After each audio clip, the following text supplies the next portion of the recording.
tous et bienvenue dans cette nouvelle vidéo. Aujourd'hui, nous allons ensemble réaliser le projet 2. Donc, nous allons faire ensemble dans cette vidéo un projet, notre deuxième projet, le deuxième projet de notre formation. Et il sera question de quoi dans ce projet? Il sera question de revenir d'abord sur le CSS, de revenir autant pour moi sur les hooks, de revenir un petit peu au niveau, sur les variables d'état, donc les states, également de revoir un petit peu tout ce dont on a parlé bien après le projet 1. Donc, pour ceux qui n'ont pas encore, qui sont nouveaux sur la chaîne, qui peut-être vont prendre connaissance avec la chaîne sur ce projet 2, j'aimerais juste vous notifier qu'il y a un projet 1 qui a déjà été réalisé en amont, disons, voilà, et je vous invite vraiment à jeter un coup d'œil. Donc, et également, je tiens également à notifier que par l'avenir, dans la suite de notre formation, il y aura également plein d'autres projets. Donc, dans la préparation de cette formation, j'ai intégré à chaque moment, du moins à chaque, je sais pas, 3-4 leçons, un petit projet de consolidation. L'idée étant de consolider un petit peu tout ce dont on a vu, afin de rendre le contenu assez digeste. Donc, là, dans le cas précédent, dans la vidéo précédente, nous avons vu ensemble un petit peu comment est-ce qu'on manipulait les formulaires et tout ça. Donc, dans cette vidéo, nous allons ensemble voir comment est-ce que nous allons créer ensemble, autant que moi, nous allons créer ensemble une page de connexion, une page de login, et sans base de données. Alors je répète, il n'y aura pas de base de données derrière, simplement parce qu'on n'a pas encore touché les bases de données, on n'a pas encore manipulé MongoDB et tout, donc ça sera sans base de données, mais nous allons essayer de récapituler, comme je l'ai dit un petit peu, tout ce qu'on a déjà vu. Donc pour commencer, on va déjà arrêter le serveur local. Donc on arrive à ce niveau, je crois, on fait un coup de CTRL-C et on dit oui pour arrêter le programme. Là, nous sommes dans Hello World, donc on va revenir au niveau du code, de l'arborescence, disons, parent, code, voilà. On va faire un CD point, donc pour revenir en arrière, là, nous sommes bel et bien en code. Donc, ce qu'on va faire, c'est qu'on va juste créer un nouveau projet. Donc, on va appeler Authentication ou Auth, bref, on va l'appeler Auth, voilà. Auth pour authentification. Et donc, on va faire un coup de npm create React app, on va l'appeler donc authentification, autrement. Authentication, up on valide. Donc, allez, là, il nous crée déjà le dossier, voilà, le dossier du projet Authentication, et ça va installer les dépendances nécessaires. Donc, je vais poser la vidéo le temps que tout ça s'installe et tout, voilà, et je vous reviens.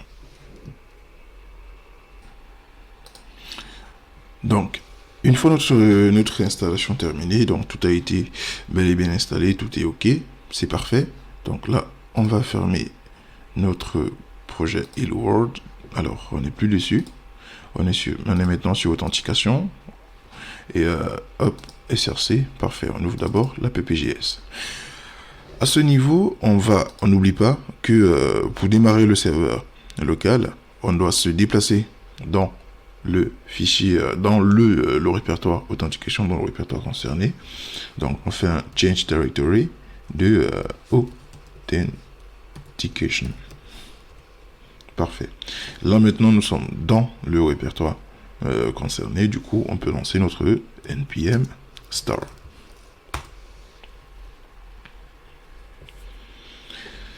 Ok, donc là je vais faire quelques petites manips. Donc là j'ai ouvert la PPJS, la PPCSS. Ici, hop, on va réduire un petit peu la taille de notre logo.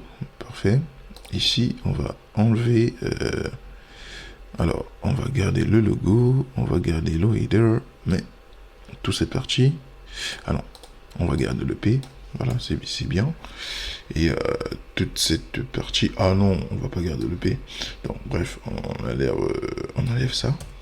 Ok.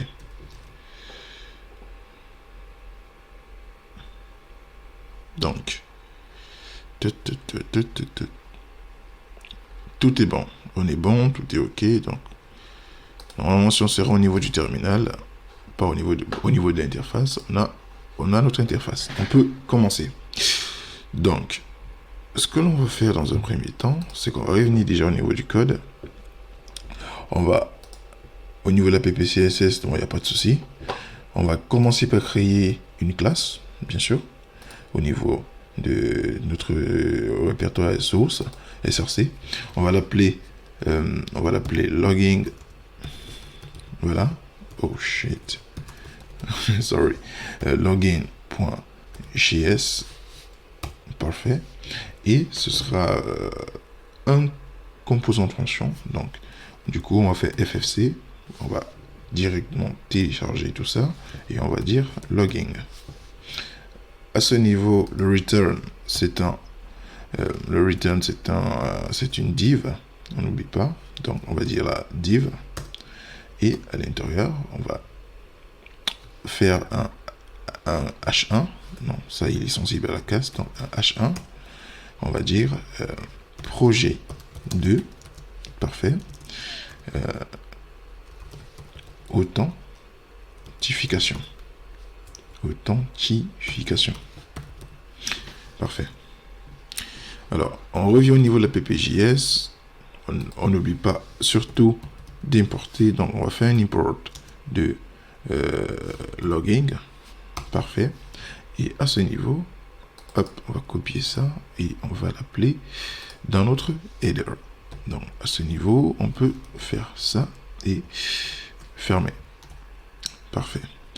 Donc, si on revient au niveau de notre interface, là, on a un projet 2, autant pour moi, authentification. Donc, juste pour rappeler,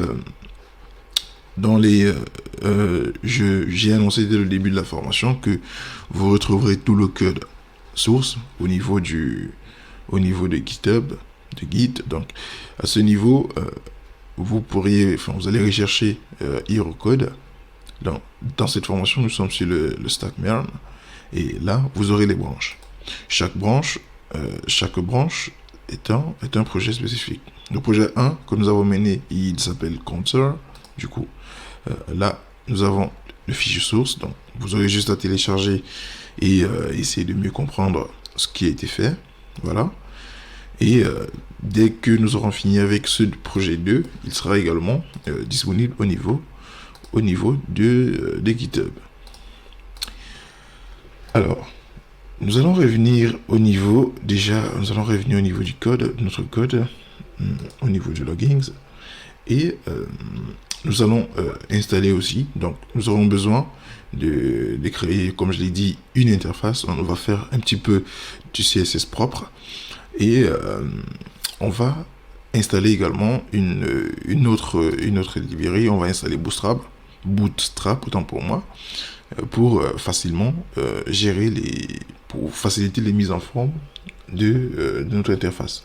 Donc là, hop, on va devoir un petit peu arrêter le serveur local. On va faire un coup de npm install. On va faire un coup de npm install bootstrap. Parfait. Donc, ça devrait prendre quelques secondes normalement. Bon, j'avoue quand même que là, présentement, ma machine, elle est à fond.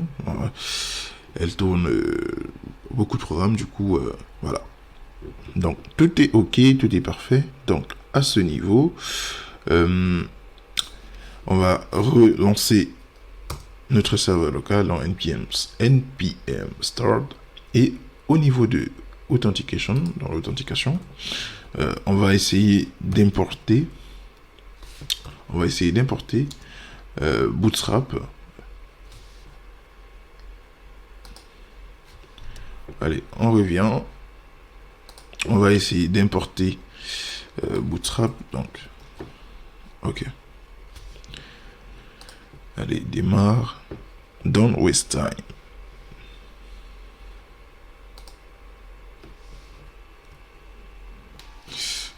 Donc, import Bootstrap from. Allez, Bootstrap. There is it. From. Allez, on va sortir de notre répertoire SRC. On va entrer directement dans le répertoire Node. Non pas public, mais Node module. À l'intérieur, on va chercher Bootstrap. À l'intérieur, on va chercher le répertoire dist. À l'intérieur, on va chercher le CSS. Et à l'intérieur, on va prendre Bootstrap. Bootstrap min.css. Ok. Donc, on va essayer un petit peu de vérifier tout ça. Alors, normalement, il me dit Bootstrap. Ok. Donc, si on revient au niveau de notre projet, on espace un petit peu. Voilà. Et on appelle un bouton. Projet. Voilà. Nommons comme ça, projet. Et on dit, on va dire peut-être que on va déclarer une classe. Par exemple. On va dire button primary, for example. Si on revient au niveau de notre code normalement, donc là, on a quelque chose. Il y a déjà une mise en forme. Là, nous sommes d'accord. Parce que là, si on retire, c'est un petit peu de retirer le class name là, pour voir comment tout ça va changer. Non, il n'y a pas de mise en forme. C'est juste le bouton qui est là. Non, il n'y a pas de mise en forme. Donc là, je crois que l'importation n'a pas été très bien effectuée. Ok. On va regarder ça ensemble. Donc, lorsqu'on observe un petit peu, lorsqu'on regarde de plus près, donc là, je crois que c'est... Ah non, là, c'est la classe. There's no the class name. C'est classe. Donc, le nom de la classe, du moins, ce sera button primary. Et normalement, si on revient ici, alors là, il y a déjà une réelle mise en forme. Pourtant, on n'a pas écrit du code CSS, autant pour moi, sur ce bouton, du coup, mais là, on a quand même une mise en forme. D'où l'utilité d'installer Bootstrap. Vous avez remarqué, si j'ai dit, là, on est resté sur du pur CSS, donc en disant classe à ce niveau, et on s'est rendu compte que au niveau du rendu, donc au niveau de notre interface, tout allait bien, tout était OK. Sauf que là, si on revient au niveau du code, normalement, classe, l'attribut classe compte tenu du fait qu'à l'intérieur de notre return en React, il y a beaucoup d'améliorations, il y a beaucoup de changements. Classe peut s'avérer problématique à la longue. Donc, je m'explique un petit peu. React, lorsqu'il donne les prérogatives quant à l'utilisation des balises dans une fonction, dans ses composants, il dit au niveau de la mise en forme, si on veut faire du inline CSS, donc faire une mise en forme sur une ligne, un élément en particulier, on doit plutôt, à la place de classe, dire plutôt class name. Donc, dire plutôt class name et appliquer la classe qui va avec. Ou définir ce qui va avec, en fait. Alors, sauf que là, si on revient toujours au niveau de notre code, vous vous rendez compte qu'il y a il n'y a presque aucun changement. Class ou class name, les deux marchent. Mais sauf que class comme ceci, pour le moment il marche, mais dans les versions futures de React, il y a de très fortes chances qu'il soit déprécié, donc qu'il ne fonctionne plus. Donc du coup, pour des bonnes pratiques, du coup, nous allons revenir sur le class name. Voilà, donc j'ai d'abord demandé qu'on revienne plutôt d'abord sur le class, histoire de montrer cette petite nuance, et parce que beaucoup peut-être ne tiennent pas compte de ça. Juste quand ils écrivent classe, ça marche, et ils disent ok, il n'y a pas de problème, mais à la longue, ou du moins peut-être suivant le type de système, le type d'application qui va être codé, qui va être développé, cela peut générer des conflits internes. D'autant plus que si on met classe ici, on met class name par exemple, et si on revient au niveau de notre interface, je sais que là, histoire de clarifier un petit peu tout, on ouvre l'inspecteur. Si on check un petit peu le DOM, donc si on check un petit peu la console, on se rend compte qu'on n'a pas de problème. Donc ici, on a, ok, les erreurs doivent être affichées, on n'a pas de problème. Si on revient au niveau de notre code, voilà, et on revient là, hop, directement il a un problème. Là il dit warning, là on a un problème immédiat. Il dit warning, invalid DOM property class did not mean class name. Donc là il nous demande cette propriété classe que nous avons mis pour appliquer du CSS sur les boutons, les divs, ainsi de suite, tout ça. Est-ce que ce n'est pas plutôt class name? Donc là, comme je l'ai dit, class, certes, pour le moment, ça passe sur la version actuelle de React. C'est encore valable, mais comme je l'ai dit, ce sont des fonctions, des propriétés qui, à la longue, seront dépréciées. Allez, hop, on revient là et on met name. Normalement, tout est OK. Allez, hop. OK, tout est propre. OK, parfait. Donc, par la suite, ce que nous allons faire, nous allons déjà, comme je l'ai dit, on veut créer un formulaire. Donc, on veut faire un truc d'authentification. Du coup, on revient déjà hop, au niveau du code. Donc, ce qu'on va faire, c'est qu'on va d'abord retirer notre code pour commencer. Donc, on va faire ici un div class name wrapper. Donc, wrapper, parfait. Par la suite, on va ouvrir notre div container, donc div class name container, voilà, on suit notre conteneur. Par la suite, là, ce sont des propriétés CSS. Normalement, si vous avez un petit peu les bases en CSS, vous devriez du moins savoir un petit peu qui fait quoi. Alors, à ce niveau, on va définir un class name row. Donc là, pour essayer un petit peu de recentrer tout. Donc, row justify. Voilà, on peut faire ça, row justify content. Center. Ok. Donc là.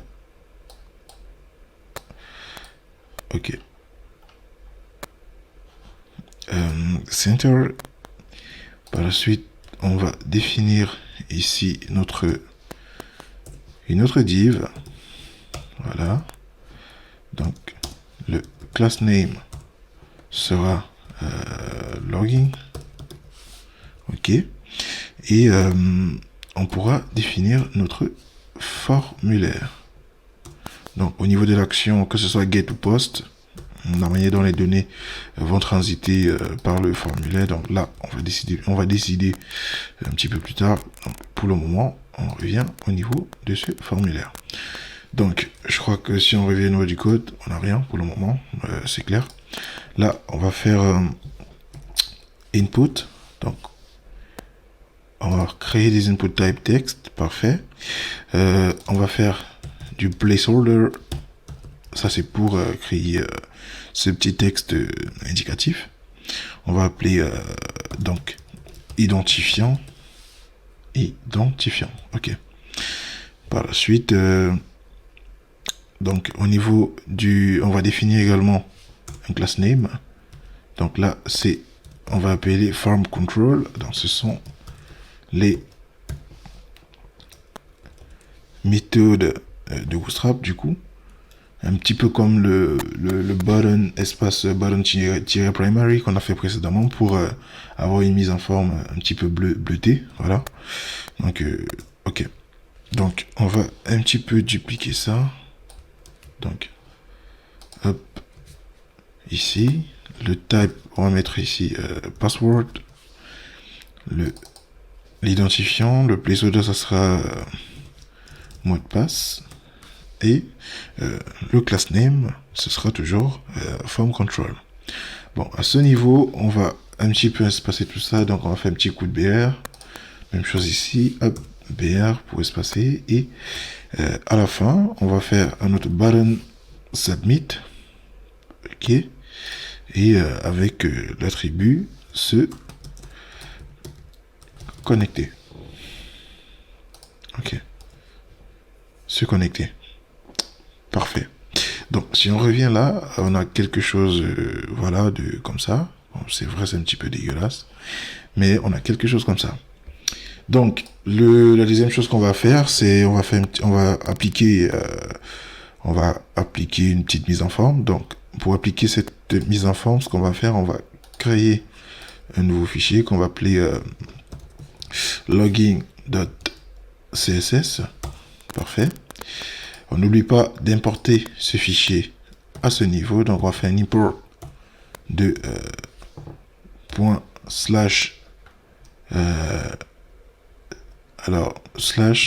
ok, logging.css. On enregistre, allez hop, tout ça. On a bon. Donc, là, notre truc est déjà un petit peu ok. Là, il n'y a aucune mise en forme déjà pour commencer. Et si vous remarquez, là, juste parce qu'on a mis form control, donc on a déjà quelque chose de plutôt sympa à ce niveau. Si on revient là et on revient au niveau de notre logging, donc ce qu'on va faire, on va écrire du CSS. On va un petit peu arranger tout ça. Donc on va arranger notre bouton se connecter. Donc là on va faire un button à ce niveau. On va faire merging de 20 pixels. Ok. On va faire un background color de voilà, on va faire un petit peu comme les cas précédents. On va prendre la couleur hacker comme précédemment du coup. Et ce qu'on va encore faire, c'est alors tac, on va rajouter une couleur. Donc on va faire une color black. There is it, ok. Par la suite, on va faire du width. Donc une largeur, on va faire un width, sorry. Ok. Width de 300 pixels, autant pour moi. On va faire un ace, on va définir une hauteur ace de 56 pixels. On va revenir ensuite un font width, voilà, de 600, voilà, de 600 pixels. Et enfin un font size. Donc la taille, on va mettre une taille à 17 pixels. Si on revient au niveau là, hop, on a déjà quelque chose de propre. Ok. Donc on revient à ce niveau. On va définir réellement. On va un petit peu changer les inputs. On va un petit peu changer ces entrées. Donc on va dire input. On définit le type qui nous intéresse, donc le type qu'on veut manipuler. On va dire type input type equal text. Donc ça c'est pour le champ de texte, on va définir une bordure.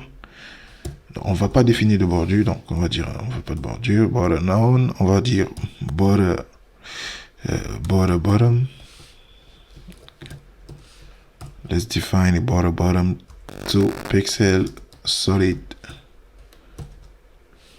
and toujours hacker, et par la suite on va faire un margin button. On va faire un margin button de 20 pixels. Donc si on revient un petit peu là on a déjà quelque chose, sauf que là c'est un petit peu donc revenons un peu au niveau de là, on a déjà une petite mise en forme qui est déjà plutôt sympa. Alors revenons là, et si on retirait un petit peu cette fonction, allez hop, on enlève un petit peu ça pour voir si oh là, c'est quand même un petit bien, c'est quand même un petit peu dégueulasse là. Ok, là on va laisser, voilà. Donc hop, on revient à ce niveau, donc on va dupliquer la même chose pour l'input password, ok.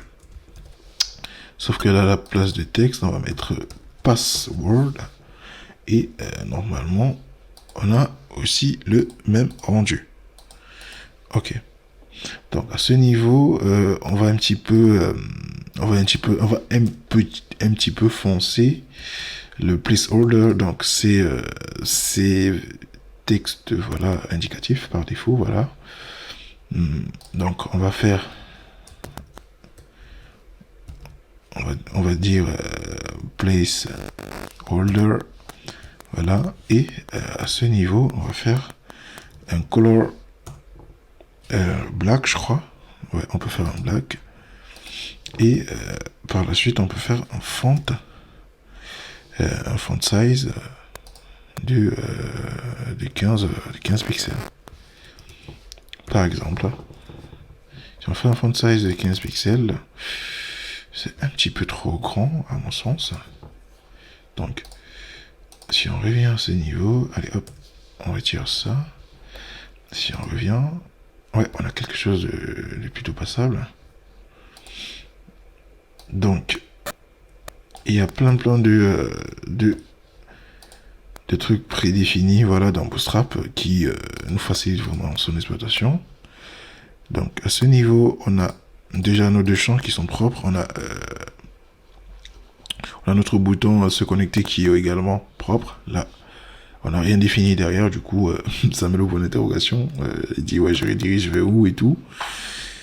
Et ok, je crois que là, on a fini avec la mise en forme. Donc on a quelque chose d'assez propre. Comme je l'ai dit, là, nous avons notre fichier. On a notre HTML, entre guillemets, voilà. On a notre fichier CSS, donc qui gère toute la partie design. Et à ce niveau, on n'oublie pas d'importer le CSS et ce composant, dans ce composant de fonction, on n'oublie pas de l'appeler au niveau de l'app.js. Alors, par la suite, nous allons entrer avec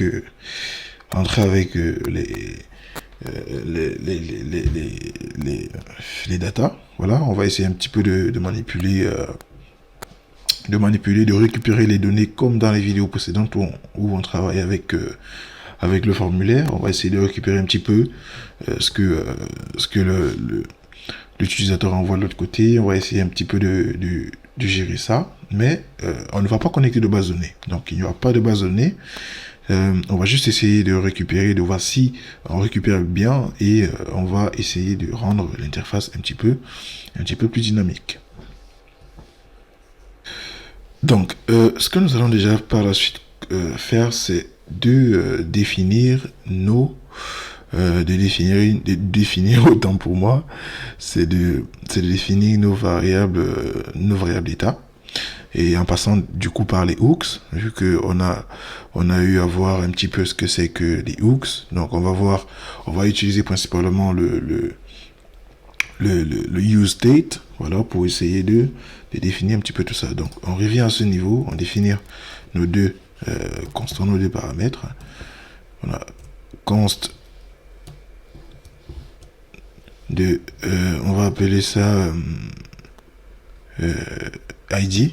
Voilà, on va appeler ID. On va dire set ID. Voilà, set ID. Et donc ça retourne la fonction set ID. Et là, on va appeler notre use state. Hop, et on ne passe rien en paramètre. Par la suite, on va faire la même chose au niveau de... On va dupliquer ça. Allez, hop. On va dupliquer ça. Donc, à ce niveau, à la place de l'ID, on va dire MDP pour mot de passe.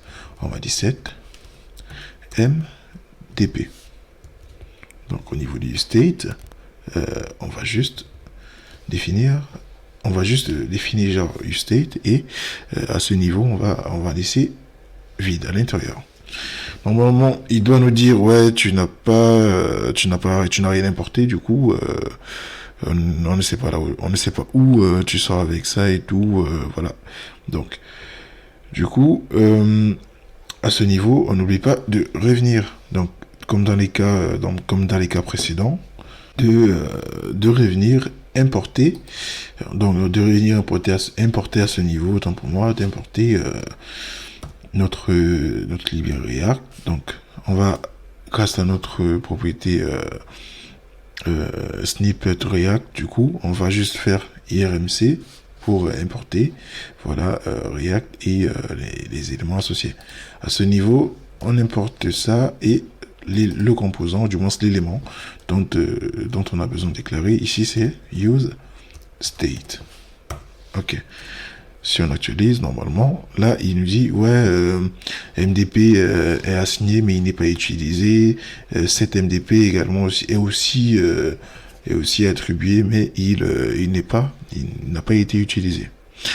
Alors, ce qu'on va faire, c'est qu'on va revenir déjà, on va revenir un petit peu au niveau de nos inputs. Donc, la première des choses, c'est de dire, comme je l'ai dit, d'abord au niveau de notre formulaire, lorsqu'on l'a créé tout à l'heure, on a dit au niveau de l'action, on ne va pas dire si c'est un get ou c'est un post request. Donc, tout simplement parce que à ce niveau, on allait déclarer un écouteur ou du moins un gestionnaire d'événements à ce niveau, donc qu'on appelle le on submit. Donc, allez hop, on allait faire ici un on submit, voilà, et on devait passer un paramètre, une fonction, voilà, qui devait gérer les données, qui devait collecter tout ça et les données transmises par l'utilisateur qu'on allait utiliser par la suite. Donc on va appeler ça validate ou validation, voilà. Du moins on appelle ça validation. Alors on arrive au niveau de l'input, donc on a input type text, placeholder identifiant. À ce niveau, on n'oublie pas de définir afin de pouvoir collecter, de donner une valeur dans une value qui est ici l'ID, qui est l'ID qu'on a déclaré au niveau de notre variable état dans le hooks useState. On va faire de même avec, donc on va dire déjà ID, non, c'est l'identifiant. Par la suite, on va définir, on va également appeler ce gestionnaire d'événements on change, comme dans les vidéos précédentes, où on va passer un paramètre l'événement, donc E pour event. Là, on va fonction fléchée, on va appeler maintenant donc notre fonction retournée par notre hooks useState setID.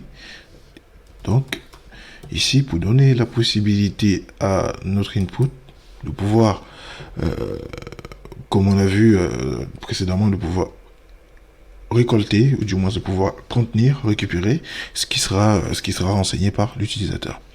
Donc là, dot. Ok, je crois qu'il manque quelque chose. Ok, parfait. Dot target dot value. Parfait. On va faire de même avec notre mot de passe. Donc on va définir à ce niveau une valeur, donc value, on va l'appeler MDP, donc mot de passe, parfait. Et hop, on va définir là un change qui prendra les mêmes paramètres que l'input qui a contenu l'ID du coup. Et à ce niveau, on va faire un set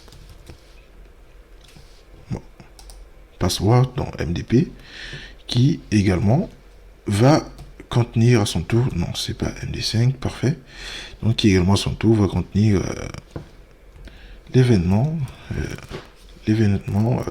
déclenché par l'utilisateur. Value.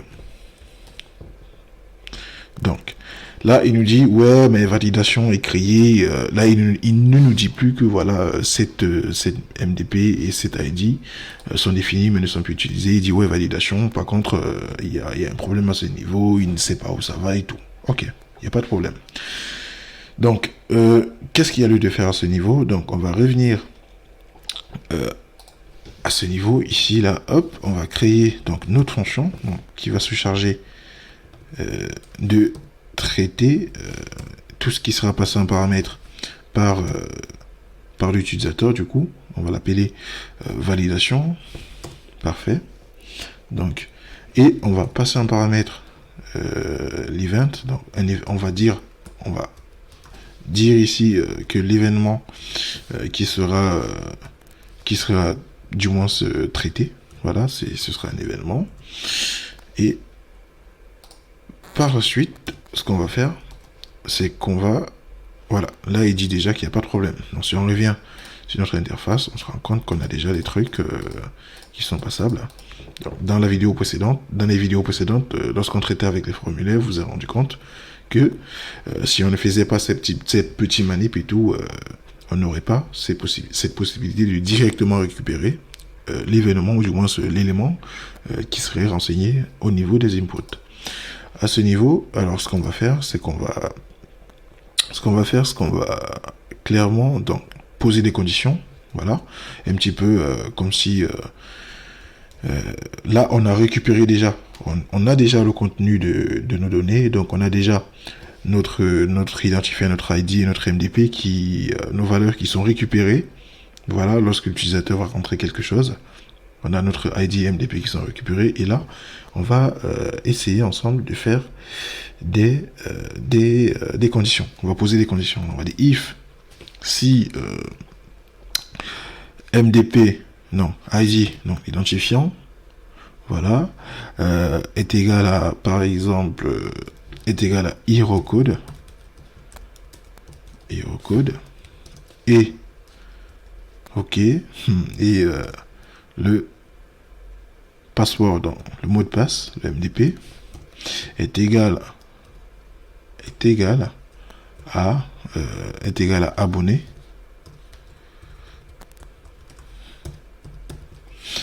abonné, voilà, donc c'est pas cette égalité, c'est la double égalité, est égal à abonné. Alors à ce niveau, ce qu'on va faire, c'est qu'on va faire un alerte. On va faire un alerte où on va dire, par exemple, bienvenue sur notre chaîne. Bienvenue sur notre chaîne. Parfait. Donc, alors, il dit qu'il faut 3. Alors, laisse-moi expecter 3 and instead of 2. Then y and y. Ok. Donc, déjà, pour ceux qui ne savent pas, du coup, alors, let us check. Pour ceux qui ne savent pas, les égalités au niveau des fonctions, au niveau des conditions, donc if par exemple, si on avait 1 égale 1, on pouvait faire déjà à la base au niveau de comme j'ai dit, au niveau des conditions. Le égal déjà équivaut à une affectation. Du coup, la double égalité, là, c'est une comparaison. C'est une comparaison de les valeurs. Donc, ça compare les valeurs qui sont renseignées, qui sont récupérées. Maintenant, la triple égalité, au-delà de regarder les valeurs, la triple égalité va s'assurer que les données qui sont fournies de part et d'autre de l'égalité sont de même nature. Donc, sont de même type. Pas de même nature, mais de même type. Donc, vu qu'ici, on a un string, donc on a quelque chose, on a du caractère, il faudrait que le contenu de notre ID soit également du caractère. Si ce n'est pas du caractère, même si c'est écrit hierocode, alors à ce moment donné, ça ne sera pas, la condition ne sera pas validée et il n'y aura pas le message de bienvenue. Donc, si on fait un else, donc else, ok, et hop, on fait un else, là, on va faire un alerte. On va faire un alerte, on va dire quoi merci. Alors, merci de t'abonner. Alors, à ce niveau, on n'oublie pas d'échapper. Donc, on va échapper avec un backslash, normalement.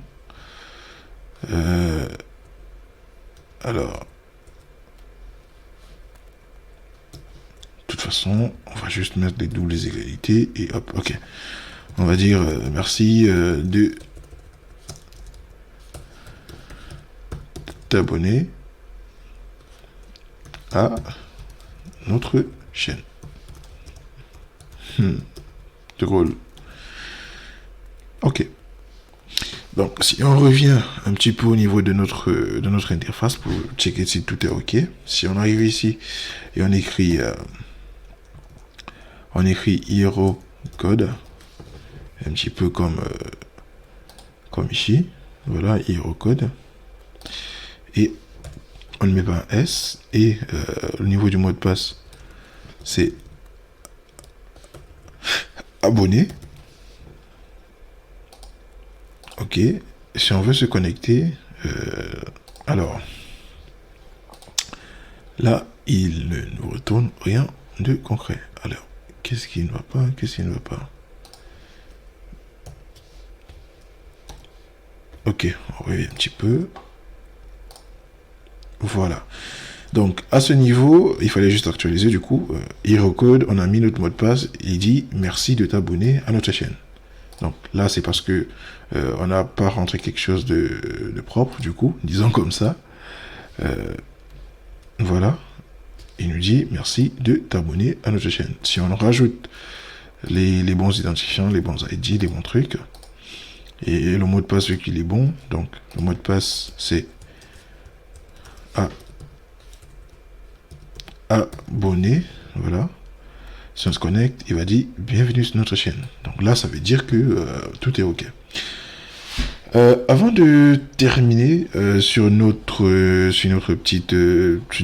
de terminer notre projet d'authentification, voilà, j'aimerais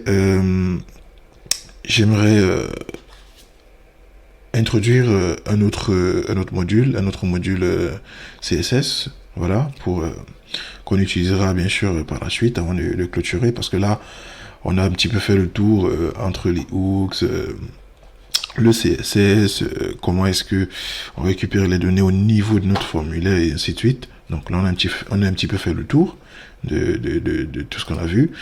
Donc là je vais introduire le module suite alerte. Donc c'est un petit module un petit peu comme au même titre que Bootstrap, hein.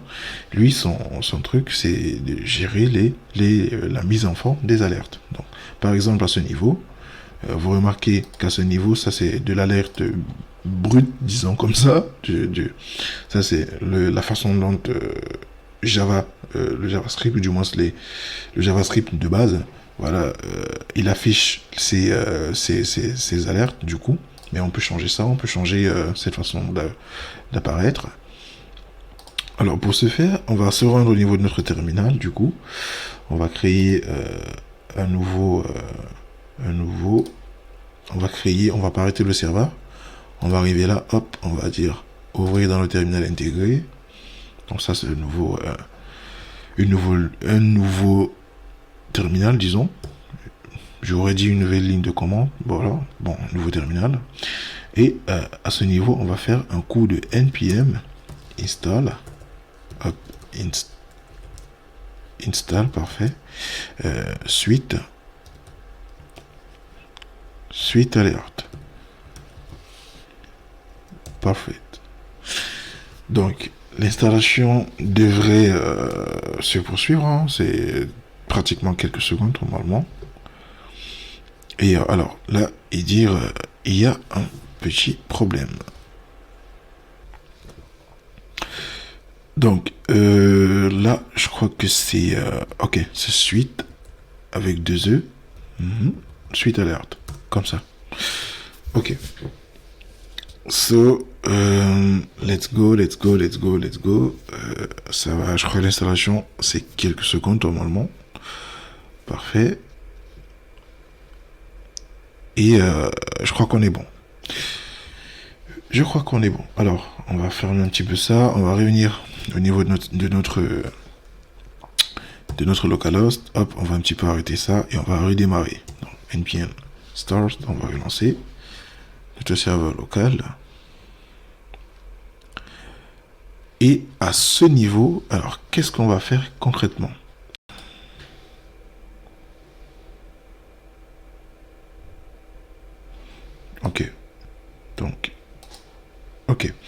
Donc, alors, qu'est-ce qu'on va faire concrètement? Alors, on va arriver au niveau de ces alertes. Donc, c'est ce qu'on va modifier du coup.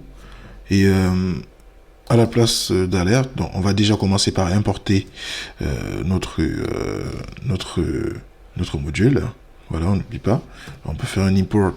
Alors là, c'est pas comme ça. Donc, on va faire un import de swal. Voilà.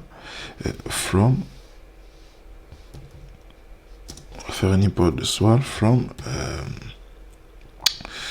suite alerte. Parfait. Là, il nous a même déjà proposé et tout. Ok.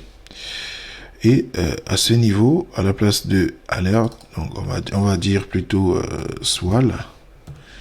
Et du coup, ça prend des paramètres, ça prend le mot de bienvenue, enfin, prend le mot de succès, voilà. Alors, ça prend le premier texte. Dans le deuxième texte, on va dire bienvenue sur notre chaîne. Vos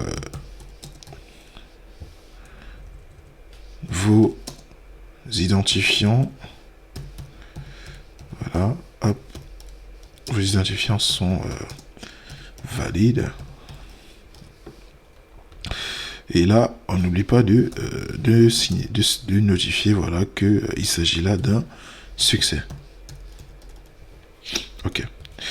Et ici, en cas d'échec, donc en cas d'erreur, alors on va définir notre swal.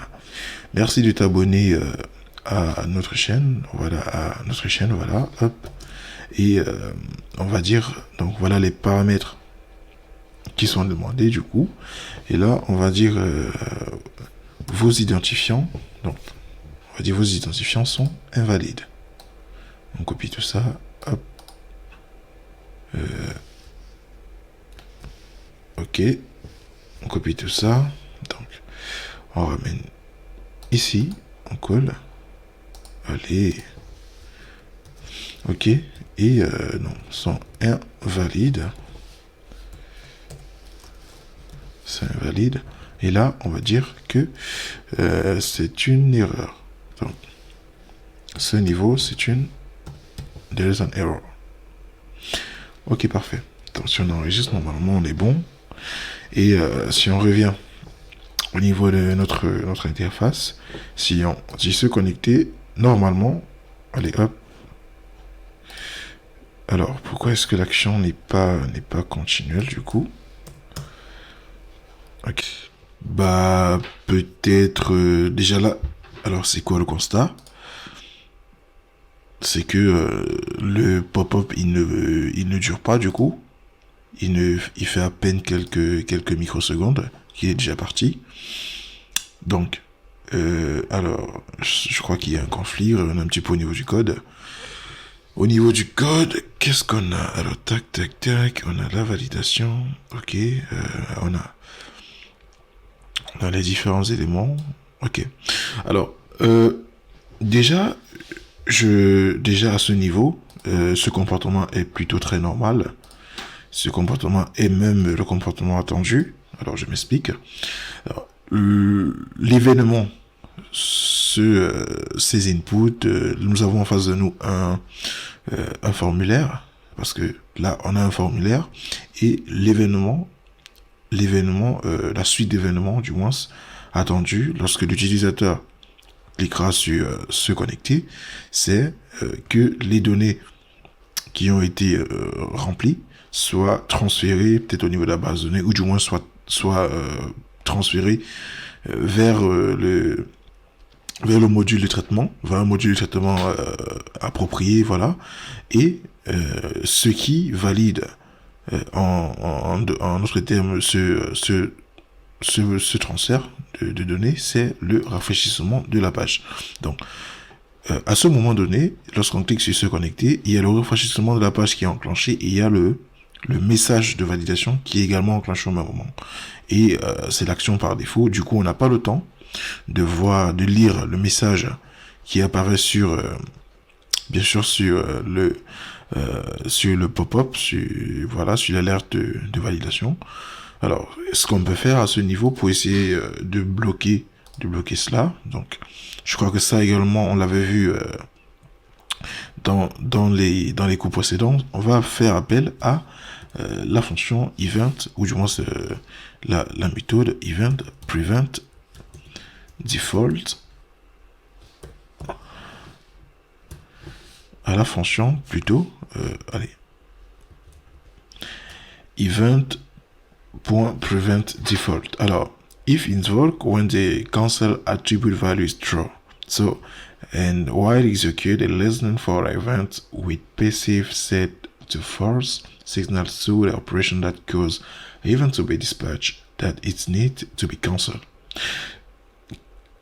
Pour synthétiser en gros ce qui nous est appris ici, c'est que cette méthode, elle va venir annuler l'événement par défaut qui est prévu lorsqu'on clique sur le bouton Submit, lorsqu'on clique sur un bouton de type Submit, et va d'abord afficher ces informations, et une fois que ces informations seront affichées, ou du moins une fois que ce rendu sera présenté, on pourra, dépendamment de comment est-ce que le rendu est affiché, on pourra décider d'actualiser bien après, ou alors d'attendre que l'utilisateur fasse une action avant d'actualiser.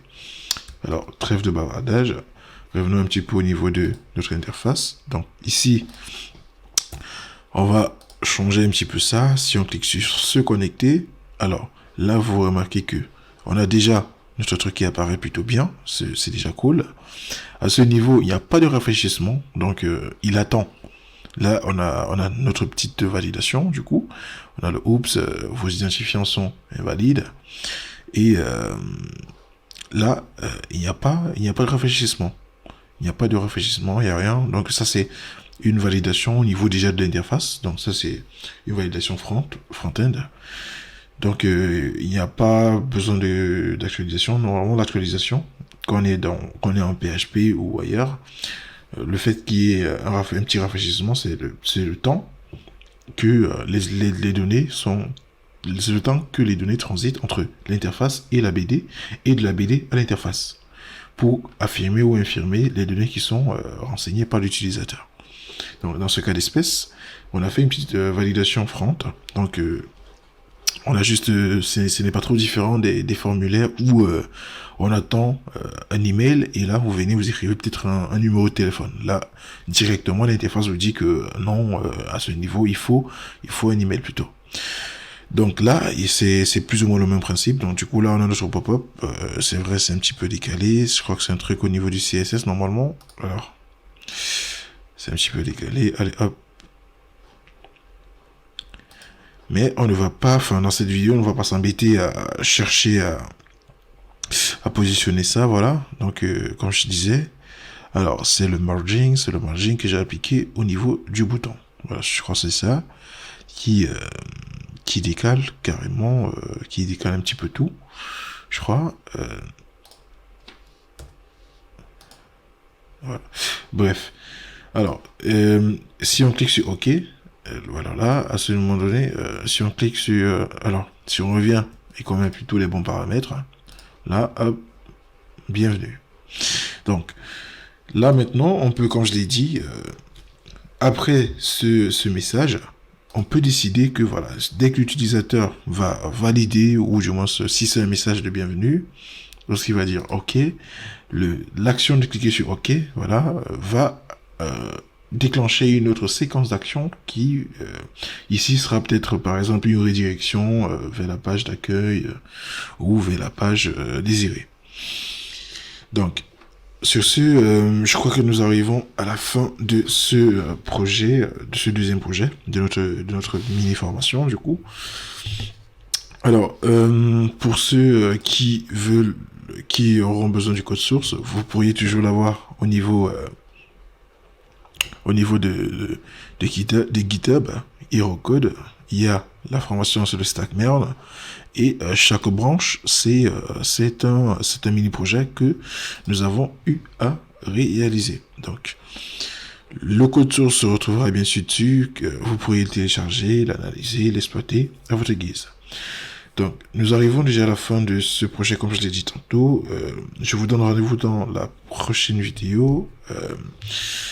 N'oubliez pas de vous abonner, du coup, ça fait toujours plaisir. Et au-delà de vous abonner, si vous avez des erreurs, des erreurs, des sous-entendus, des trucs que vous n'avez pas très bien compris, je suis très réactif. Nous sommes très réactifs, autant pour moi. Voilà. Laissez toujours un commentaire, vous aurez une réponse et tout.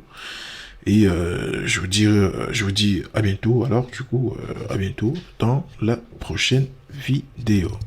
Portez-vous bien. Ciao.